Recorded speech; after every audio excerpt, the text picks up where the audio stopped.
ফিরোজার নীল রং স্বর্গের সঙ্গে এবং সবুজ রং পৃথিবীর সঙ্গে সম্পর্কিত। শুক্র, শনি ও বুধের একটি অন্যতম রত্ন হল ফিরোজা। ইংরেজিতে এর নাম টারকুইজ।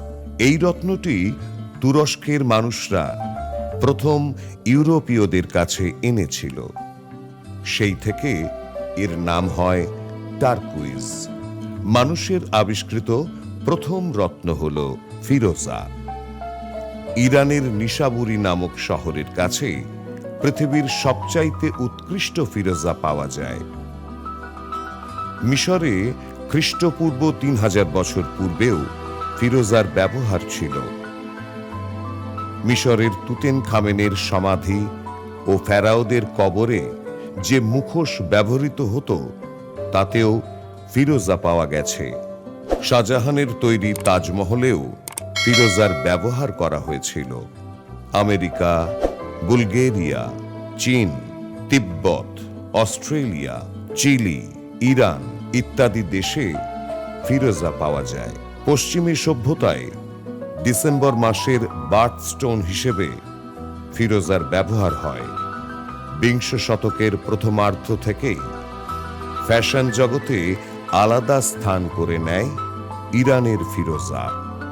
ইরানের পহলবি ভাষায় এই রত্নকে বলা হয় ফিরুজে, যার অর্থ ঔজ্জ্বল্য থেকে উদ্ভূত।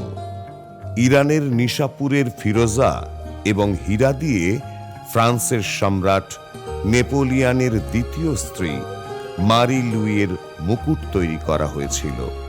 রানী এলিজাবেথকে তার পিতা প্রিন্স অ্যালবার্ট একটি ফিরোজা খচিত টায়রা উপহার দিয়েছিলেন।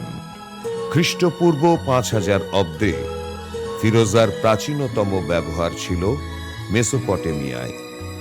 খ্রিস্টপূর্ব 3400 সালে ফেরাউন মিশরের সিনা মরু প্রান্তরের খনি থেকে ফিরোজা উত্তোলন করেন। দক্ষিণ পশ্চিম আমেরিকার আদিম মানুষরা বিশ্বাস করতেন ফিরোজার নীল রং স্বর্গের সঙ্গে এবং সবুজ রং পৃথিবীর সঙ্গে সম্পর্কিত। এই রত্ন জলকে আকর্ষণ করে এবং বৃষ্টিকে আমন্ত্রণ জানায়।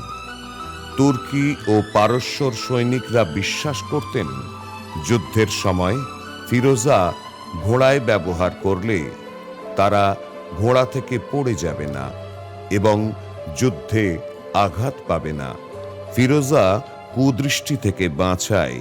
এই বিশ্বাসে আরবরা এর নাম দিয়েছে হাজারো-ই আইন। গ্রিক ও ইংরেজরা একে প্রেমের পাথর বলে বিশ্বাস করে। ফিরোজা জ্যোতিষবিদ্যায়ও প্রভূত খ্যাতি লাভ করেছে। মুসলিম ধর্মগ্রন্থগুলোতে এই ফিরোজার শারীরিক, মানসিক ও আধ্যাত্মিক নিরাময় যোগ্যতার গুণগান করা হয়েছে।